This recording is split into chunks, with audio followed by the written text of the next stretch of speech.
Dry samples are all those that are unlikely to rapidly rot. These include hairs, feathers, eggshells, plant material, and processed animal or vegetable products. The vast majority of these types of samples can be stored dry in a paper envelope or Ziploc bag containing silica beads. If the sample is a hair or a feather, always manipulate them away from the follicle or quill, as DNA is obtained from these areas, and it's important to avoid excess handling, thus reducing cross-contamination risks. If you find more than one hair or feather, always treat them as different samples. It's important not to make assumptions about the number of individuals involved in any given case. When collecting eggshells, handle them very carefully to avoid any further breakage of the shell.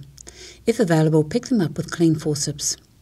In predator detection cases, DNA is obtained from the bitten parts of the shell. Laboratory technicians need to be able to identify such areas to carry out accurate swabbing. Processed animal or plant articles can be posted to the laboratory in their original packaging. If you're dealing with different items, always keep them separate. Items not protected by any packaging need to be placed in individual bags or envelopes.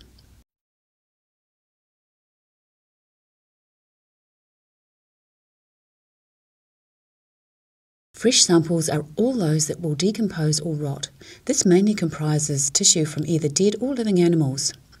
These samples should be frozen or kept in preservation solution to avoid further decomposition and therefore degradation of DNA. Depending on the situation, you may want to send us the whole individual or a tissue subsample. If you are sending a subsample, cut a piece of tissue with a clean blade.